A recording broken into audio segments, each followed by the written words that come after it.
Hello friends, welcome back our channel. आप सभी का आपके अपने चैनल पर स्वागत है। और आज हम बात करने वाले हैं एज लिमिट के बारे में।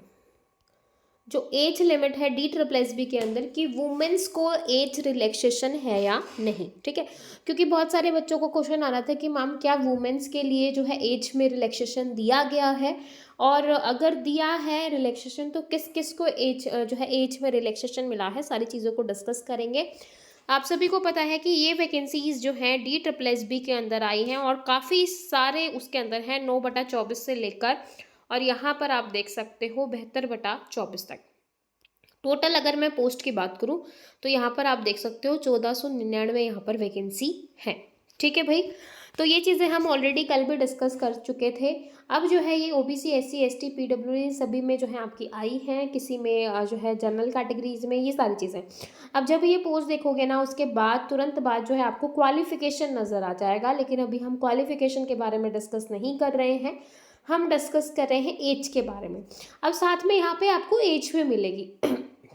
स्पेशली मैं PGT और TGT कैंडिडेट्स की अगर मैं बात करूँ तो PGT कैंडिडेट्स की जो एज है, आप यहाँ पर देखो भाई, ग्रुप B नॉन गैजेटेड ये पोस्ट है आपकी असिस्टेंट डायरेक्टर हॉर्टिकल्चर। ठीक है, तो इस तरीके से अलग अलग है। मुंशी जो है पब्लिक हेल्थ नर्सिंग ऑफिसर। लेकिन अगर मैं यहाँ पर PGT की बात करूँ तो PGT के लिए जो आपकी एज लिमिट है वो 36 साल है। ठीक है, लेकिन अगर इसी में मैं कंप्यूटर साइंस की बात करूं तो कंप्यूटर साइंस वालों के लिए एज लिमिट बहुत ही ज़्यादा जो है कम है। 15/24 था, जो कि आपका जो है 32 तक ही है, मतलब 32 लास्ट है। 32 के अगर आपकी हो चुकी है तो आप यहाँ पर अप्लाई नहीं कर सकते। ठीक है, आप यहाँ पर देख सकते हो 15/24 PGT कंप्यूटर साइंस। क्वालिफिकेशन ये है जो मैं ऑलरेडी कल बता चुकी हूँ। B.Ed यहाँ पर जो है आपको चाहिए, क्योंकि यहाँ पर एंड में दे रखा है, तो B.Ed आपका होना चाहिए। इसके साथ ही अगर मैं एज लिमिट की बात करूँ तो 18 से 32। अगर हम और PGT की बात करेंगे तो वहाँ पर जो है आपका 18 से 36 है। जस्ट इसके नीचे अगर आप देखोगे तो ये है आपका PGT इंग्लिश, और PGT इंग्लिश में अगर मैं एज की बात करूँ तो 18 से 36 है। अब मुझे ये चीज़ शुरू से ही नहीं समझ में आ रही है तो कि कंप्यूटर साइंस वालों के लिए एज लिमिट इतनी कम क्यों है। PGT के लिए ऑलमोस्ट सभी में 40 साल होती है, लेकिन जो है DSSB में कभी 30 आ जाती है PGT के लिए कंप्यूटर साइंस की, कभी 32 आ जाती है। लेकिन बाकी जितने भी PGT हैं उनके लिए जो है वो आपकी 36 है, जो कि बहुत ही गलत है। तो ये है आपका PGT का, ये आपको समझ में आ गया। सभी PGT में देखो 18 से 36 ये आपका जो है PGT पेंटिंग है। किसी की भी बात कर लो सेम PGT म्यूजिक है, सब में 18 से 36 है। सिर्फ कंप्यूटर साइंस वालों के लिए ही जो है 32 है। ठीक है, एज रिलैक्सेशन की भी बात करेंगे। अब मैं यहाँ पर TGT की आपको एक बार बता देती हूँ कि TGT के लिए क्या क्वालिफिकेशन है। तो TGT की अगर मैं बात करूँ, थोड़ा सा हम नीचे चलेंगे। TGT के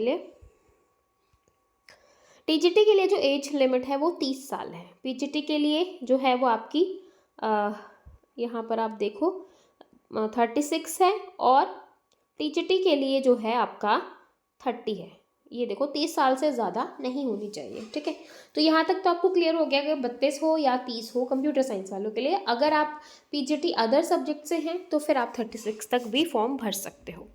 ठीक है, अब जो है एज में रिलैक्सेशन किसको मिला है, इतना क्लियर है। और इसके अंदर ये दे रखा है कि अगर आपने वहाँ पे 120 डेज तक काम किया है तो आपको 5 साल का जो है एज रिलैक्सेशन मिल जाएगा। ठीक है, ये जो है आपका एग्जाम पैटर्न है जो मैं आपको नेक्स्ट वीडियो में डिस्कस करवाऊंगी। आज हम एज की ही बात कर रहे हैं।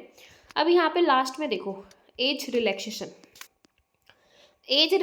जो है वो SC ST, अगर आप ग्रुप B, क्योंकि पोस्ट में दे रखा है आप B के लिए भर रहे हो, C के लिए भर रहे हो। ठीक है, अगर आप SC ST कैटेगरी से हैं तो 5 साल का रिलैक्सेशन है। OBC कैटेगरी से हैं तो 3 साल का है। PWD से हैं तो 10 साल का है।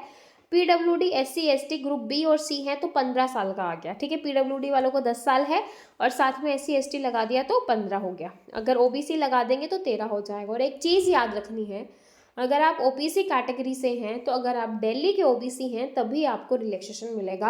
अगर आप अदर स्टेट के OBC कैटेगरी से हैं तो आपको रिलैक्सेशन नहीं मिलेगा, आप अनरिजर्व कैटेगरी में काउंट होगे। अगर आप अदर स्टेट के SC ST हो तो आपको दिल्ली में SC ST का रिलैक्सेशन मिलेगा। तो ये चीज़ आपको ध्यान रखनी है। ठीक है, उसके बाद अगर आपने डिपार्टमेंट में जो है कैंडिडेट्स ने अगर regular government job servant with at least 3 years continuous service, तो आपको 5 साल का रिलेक्शन मिल जाएगा ग्रुप बी में, ठीक है।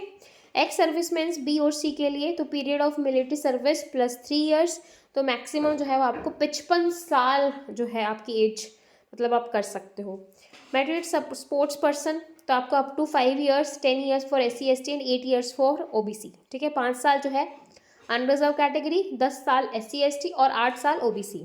डिसेबल्ड डिफेंस सर्विस पर्सनल 45-50 जो है 45 अनरिजर्व, 50 SC ST, 48 OBC। अगर आप विडो हैं, डिवोर्स्ड वुमेन हैं या फिर वुमेन जुडिशली सेपरेटेड हैं और आपने वापस शादी नहीं की है, तभी उसी केस में आपको जो है एज रिलैक्सेशन मिलेगा। नॉर्मल वुमेन के लिए एज रिलैक्सेशन नहीं है। तो जो बच्चे बोल रहे थे कि वुमेन के लिए एज रिलैक्सेशन है, आई होप आपको क्लैरिटी हो गई होगी किसको जो है एज रिलैक्सेशन मिलने वाला है, ठीक है भाई। तो ये सारी चीज़ें थी। लास्ट डेट जो है वो आपकी 17 अप्रैल है और 17 अप्रैल से आपकी सारी क्वालिफिकेशन कंप्लीट होनी चाहिए, यानी कि जो एजुकेशनल क्वालिफिकेशन है, एज है, एक्सपीरियंस है, अदर जितनी भी कंडीशन है वो 17 अप्रैल तक देखी जाएंगी। उसके बाद का अगर आप कुछ भी लगाते हो तो वो आपका काम का नहीं है, ठीक है।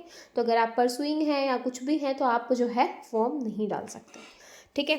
तो आई होप आपको जो है एज से रिलेटेड आपके सारे डाउट क्लियर हो गए होंगे। फिर भी अगर किसी बच्चे को एज से रिलेटेड कोई भी डाउट है या कुछ पूछना चाहता है, कमेंट सेक्शन हाजिर है, आप पूछ सकते हो। फिर मिलेंगे नेक्स्ट वीडियो में, तब तक के लिए bye bye, take care, thank you.